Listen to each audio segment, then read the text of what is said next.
दिनी देशर सुरक्षा निजर कर्तव्य करुले भक्तों सुरक्षा कार्य आरंभ कर 20 जन एक्स आर्मी तथा सेनानिवृत्त कर्मचारी श्रीमंदिर आनंद बजार श्रृंखला रक्षा और भक्तों सुरक्षा आनंद बजार 2टी सीट्रे 20 जन अवसरप्राप्त आर्मी जवान कार्य आरंभ कर आनंद बजार दिनक दिन विशृंखला बढ़ुवा बेले भक्त मानक आर्थिक शोषण दुर्व्यवहार शिकार होगा पड़ुछि।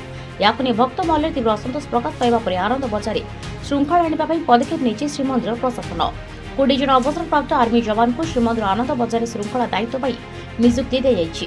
सकाळ 6 रु दिन 2टा और दिन 2 रु राति 10टा जाए 20 जन सेनानिवृत्त कर्मचारी आनंद बजार ड्यूटी करेंगे। तेज विशेष परिस्थिति राति 10टा सकाळ 6टा जाए सेनानिवृत्त कर्मचारी को मुतयन कर श्रीमंदिर प्रशासन योजना रखिछि।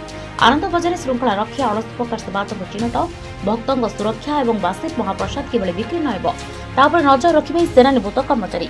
भक्त मैंने किभଳି भाव महाप्रसाद सेवन कर एक सुखद अनुभूति नहीं फेरबे ता मुख्य दायित्व रहिबो बोली सेनानिवृत्त कर्मचारी कहछन्ती। सैनिक माने अछन्ती सेथुर हमें 20 जन को बर्तमान सिलेक्ट करिछु जे से माने आनंद बजार मध्य रही आनंद बजार को श्रृंखलित करिवे व्यवस्थित करिवे एवं भक्त माने जेमती सुरुखुरुरे महाप्रसाद सेवन पई आसी परिवे एवं तांकर आसीबा एवं जीवा आनंद बजार मध्य को जेमती सुगम हेई परिवो ताकू से माने सुव्यवस्थित करिवे काहेकि से माने भारतीय जो डिफेन्स रो अति श्रृंखलित जवान माने से माने देश पई बहु निजर त्याग करिकरी श्रृंखलित भाव में निजर कर्तव्य संपादन करिसेंती।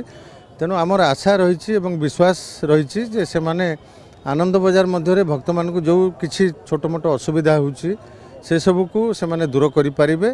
ता छड़ा आनंद बजार मध्य छोट बड़ अपराध जो रोची ताकू मध्य से माने निराकरण करिवे एवं सर्वोपरि भक्त मानकू आनंद बजार मान भीतर को आसी महाप्रसाद सेवन करिबा महाप्रसाद नहीं भलरे केमती जाई परिबे ताकू से श्रृंखलित एवं सुव्यवस्थित करिवे। पुरीर गोविंद स्वाईं रिपोर्ट हिरांचल लाइव।